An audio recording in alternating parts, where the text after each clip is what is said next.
Spatial and temporal variation in rainfall and groundwater levels in Kumadvati Watershed in western Karnataka, India. Abstract: the climate change along with increasing population has increased the pressure on freshwater resources across the world.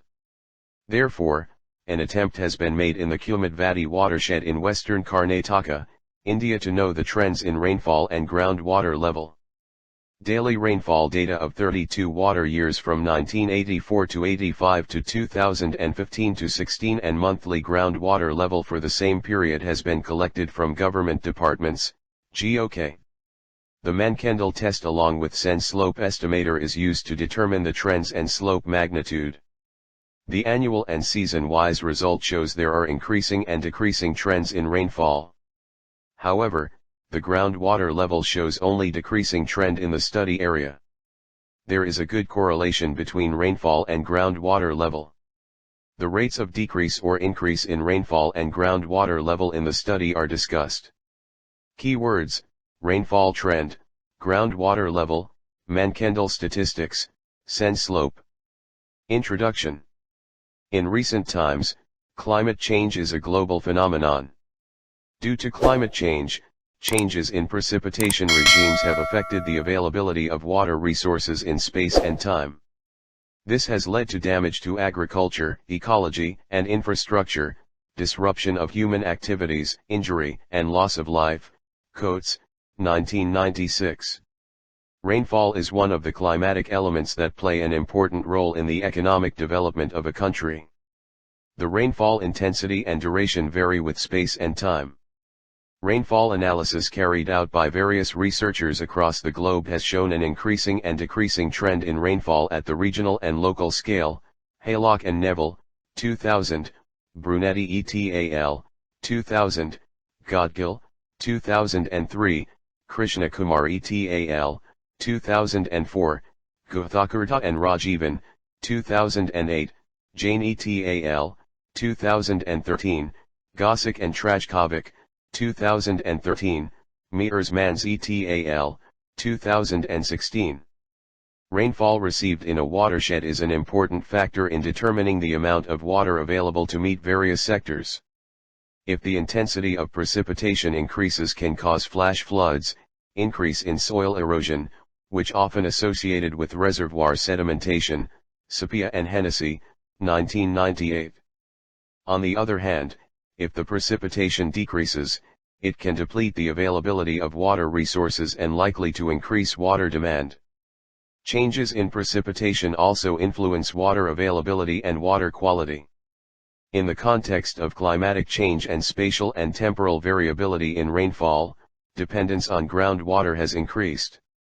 Groundwater is under stress due to an increase in agricultural land and domestic water requirement. The annual water table fluctuation in a water year reflects the volume of groundwater recharge and discharge if the water-bearing properties of the aquifer are known, CGWB, 2009. If recharge exceeds discharge, the volume of water in storage will increase and water levels will rise.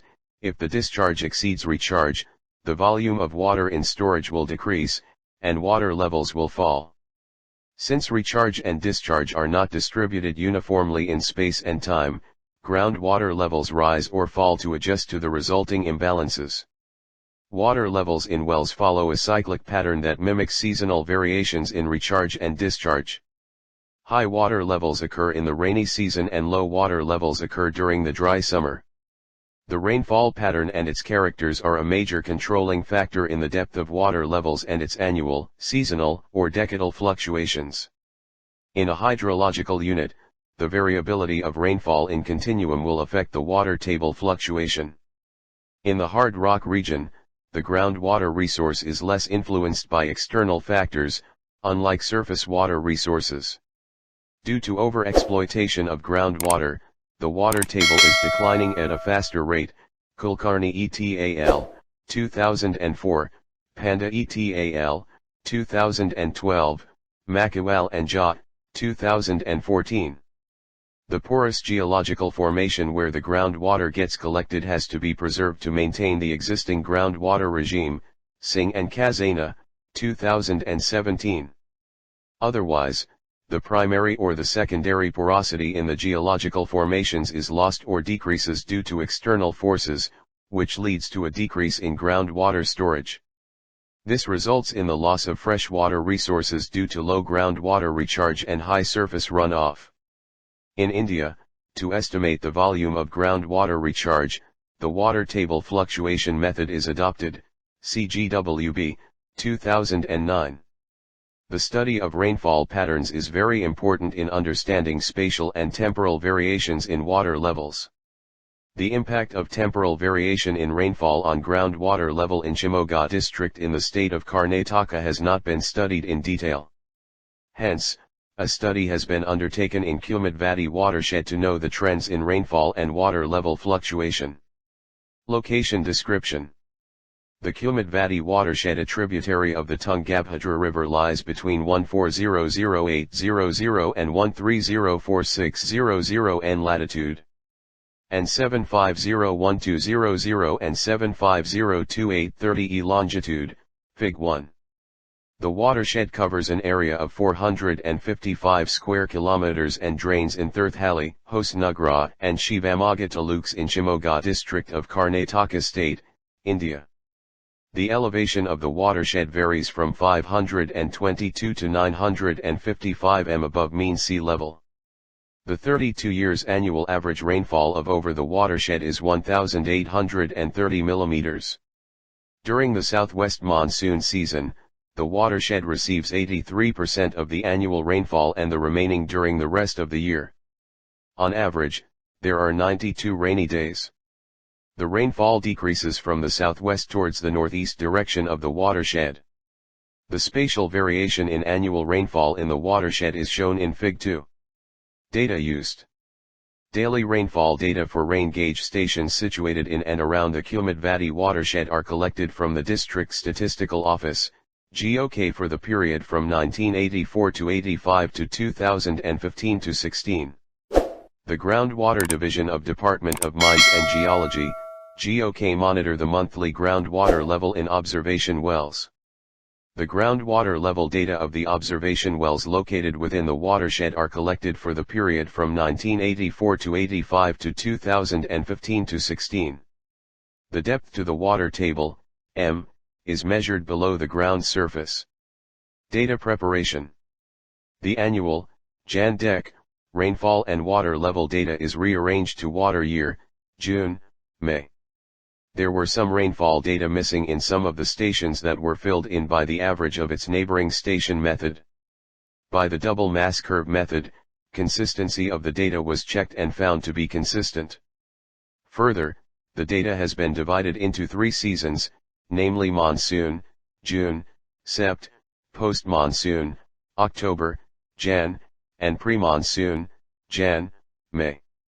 The monthly, seasonal, and annual totals were computed and significant statistical parameters are determined for both rainfall and water level fluctuation data. Methodology. Trend analysis. In statistics, there are many techniques are available to detect the trend within the time series. WMO, 1988, has suggested Mann-Kendall method for assessing trends in meteorological data. According to Hershey et al., 1991, Mann-Kendall test is preferred when testing different station in the single study.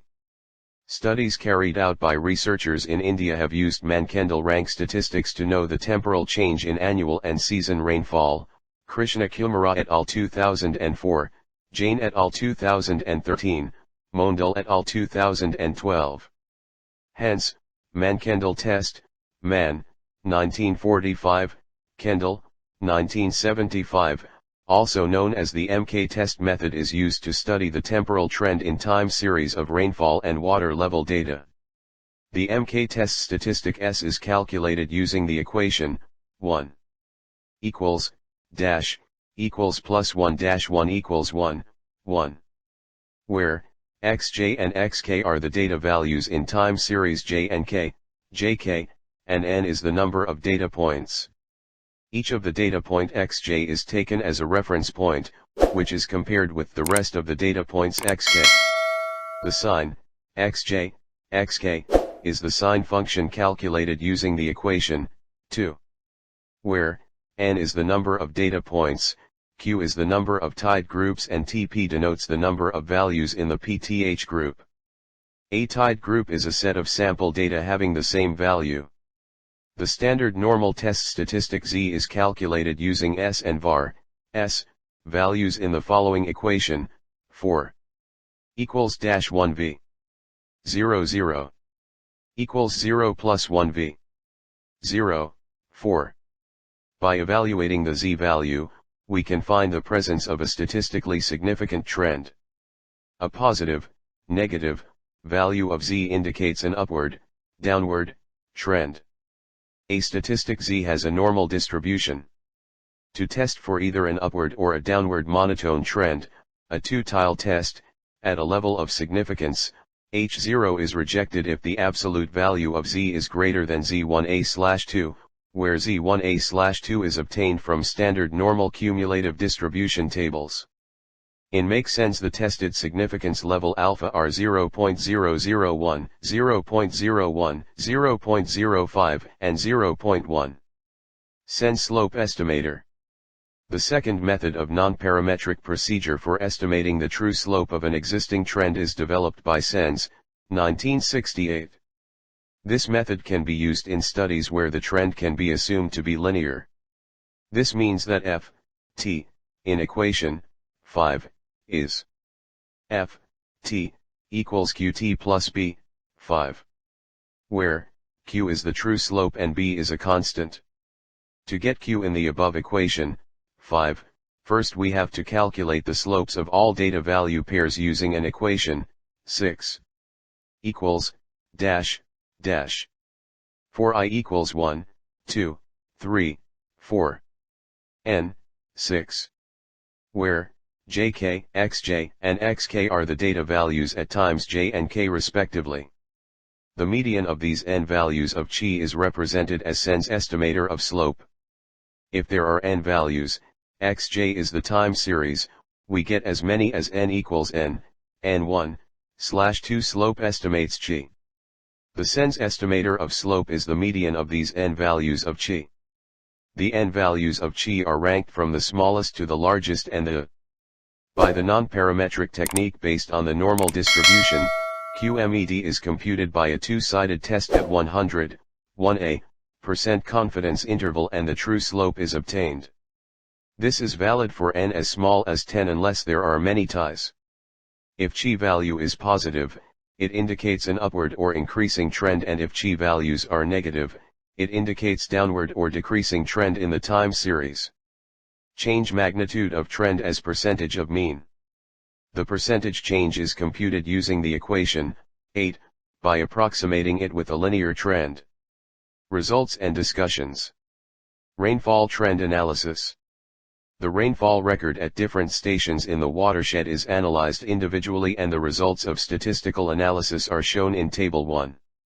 Lowest annual precipitation of 758 mm is recorded in IJERT station in the year 2001-02 and highest rainfall of 5,153 mm records in Humsha station in the year 1994-95.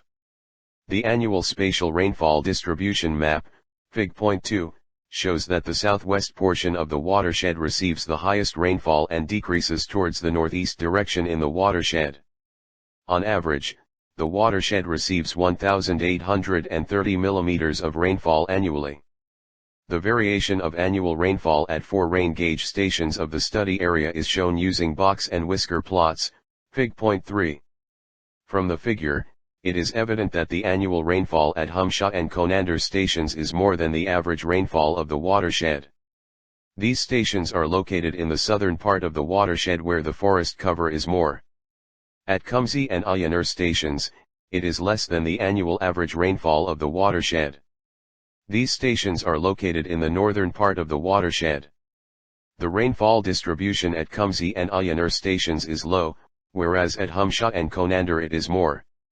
To know the annual rainfall trend in the watershed, the MK test, Z, and Sens slope estimator has been carried out and the results represent both positive and negative trends, Table 2.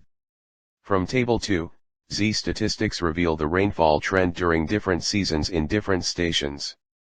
Except Humsha, all other stations shows an increasing trend in annual and monsoon rainfall, whereas during post-monsoon and pre-monsoon season shows decreasing trend and increasing trends respectively in all stations.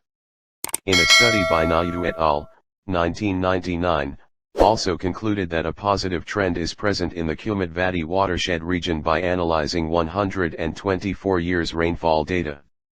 During the post-monsoon, decreasing trend in the precipitation records found to be statistically significant at the 10% level at Humsha and 5% significant level at IJERT and Konandar during pre-monsoon. In other stations, trend in rainfall are not significant.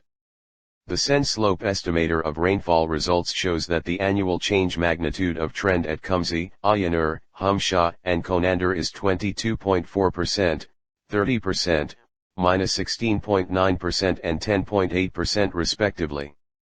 The change magnitude observed at Humsha is -69.6%, -3.7%, -42.2%, and -2.8% during annual, monsoon, post-monsoon and pre-monsoon respectively. In three stations, namely Kumsi, IJERT, and Konandar, Sens slope percentage change is positive for annual, monsoon and pre-monsoon seasons, whereas at Humsha show increasing trend only during pre-monsoon and decreasing trend for annual and other two seasons. The annual decrease in rainfall at Humsha station is 19.17 mm/year.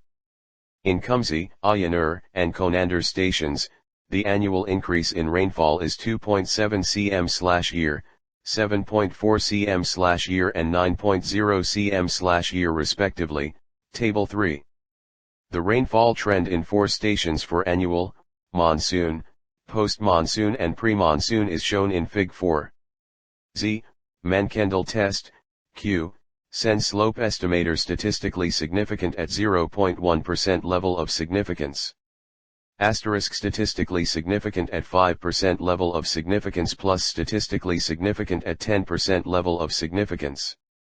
The MK test trend values obtained for annual rainfall is used to show spatial trend in the watershed using arc-gis software, Fig. 6a. The highest trend value is 1.65 and the lowest is -0.55. The map shows an increasing trend in rainfall from south to north. The linear equations obtained from the trend lines of annual rainfall at different stations are shown in Table 3. Water level fluctuation. The annual groundwater level fluctuation data is shown using box and whisker plots, Fig. 3. Maximum water level fluctuation observed at Harnahali station where the high irrigation activity and settlements are located. At Humsha station, the water level fluctuation is less and is located closer to forest land, where irrigation activity and population is less. The results of groundwater level trends in all four stations during annual, monsoon and pre-monsoon seasons show a positive trend at Humsha and Konandar stations, whereas at Kumsi and Harnahali wells show a negative trend, Table 4 and Fig 5. The negative trend is mainly because the groundwater recharge during the monsoon season has decreased in the watershed due to change in LULC. The large area has been brought under irrigation in the recent times and in addition, during the post-monsoon season, groundwater extraction has increased in the watershed for irrigation and domestic water supply. Earlier people in the watershed used to grow rain-fed crops like paddy during monsoon season only. Now they have switched over to plantation crops due to labor problem. These plantation crops require irrigation during other seasons also. Hence, the groundwater shows declining trend. The MK test, Z, and the Sens slope estimator has been carried out to know the groundwater level trend and is tabulated in Table 4. The Z statistics reveal that the groundwater level shows a decreasing trend in all the observation wells except during pre-monsoon season. At Kumsi station, the trend found to be statistically significant at the 0.1% level of significance during annual, monsoon, and pre-monsoon seasons. In post-monsoon season statistically significant at 10% level of significance. At Harnahali station, the trend found to be statistically significant at the 0.5% level of significance during annual, post-monsoon, and pre-monsoon. The trend values obtained from MK test for water level are used to show the trend in water levels in the watershed, Fig 6b. The maximum and minimum decrease trend in water level in the watershed varies from -1.3 to -5.2 m. This decreasing trend increases from the southern part towards the northern part of the watershed. The higher values of a decreasing trend in the northern part are due to increase in irrigation activity and population. The annual water level fluctuation trend line equations for the observation wells are given in Table 3. The decrease in water level at Harnahali is 12 cm/year and Kumsi it is 5 cm/year. In other two stations, the decrease in groundwater level is negligible. Groundwater level in relation to rainfall. To know the relationship between rainfall and groundwater levels of the observation wells in the study area, 32 years annual rainfall and groundwater levels are plotted for three stations, Fig 7. The rate of increase in water level in the wells depends on the intensity and duration of the rainfall. If both intensity and duration is more, the groundwater recharge will be more, the water level increases quickly. Otherwise, if the duration of rainfall is less, even if the annual rainfall is equal to average rainfall, the rate of recharge decreases and in turn increase in water level is also less. The Humsha and Conander stations shows a good correlation between the water level and the rainfall. These two stations are located in the southern side of the watershed and they are close to forest land. At these stations, the ground slope is high since they are located along the foothills of the Western Ghats. Hence, in spite of receiving high rainfall, groundwater recharge is moderate. The annual fluctuation in these stations is very low due to less population and irrigation activity. The observation wells at Kumsi and Harnahali are in the northern part of the watershed where the slope is less and recharge is more. Hence, in these observation wells, the groundwater level reaches close to the ground surface during monsoon season. The yearly water level fluctuation in these observation wells is more due to unsustainable withdrawal of groundwater for domestic and irrigation purposes. Conclusions. In the present study, analysis of 32 years of rainfall and groundwater level in Kumadvati Watershed for the period from 1984 to 85 to 2015 to 16 has been analyzed to know the spatial and temporal trend. The Mann-Kendall test used to know the trend in annual rainfall shows there is an increasing and decreasing trend in the stations. The rainfall increases from south towards the north. At Humsha the annual, monsoon and post-monsoon season shows decreasing trend. At Kumsi, IJERT, and Conander stations show an increasing trend in rainfall for annual, monsoon, and pre-monsoon. In general, the groundwater level in the study area shows a decreasing trend annually. The spatial maps show decreasing trend in rainfall and groundwater levels in the study area. The relationship between rainfall and water level show a good correlation at Humsha and Conander stations. The decrease in water level during the study period at Kumsi and Harnahali is due to increase in irrigation area and population in the northern part of the watershed. Acknowledgement. The authors gratefully acknowledge the facilities provided by the Chairman, Department of Applied Geology, Kuvempu University, and the Statistical Department and Groundwater Division of Mines and Geology, Government of Karnataka for providing necessary data for the present study. The first author is thankful to Kuvempu University for the award of University Fellowship for pursuing PhD degree program.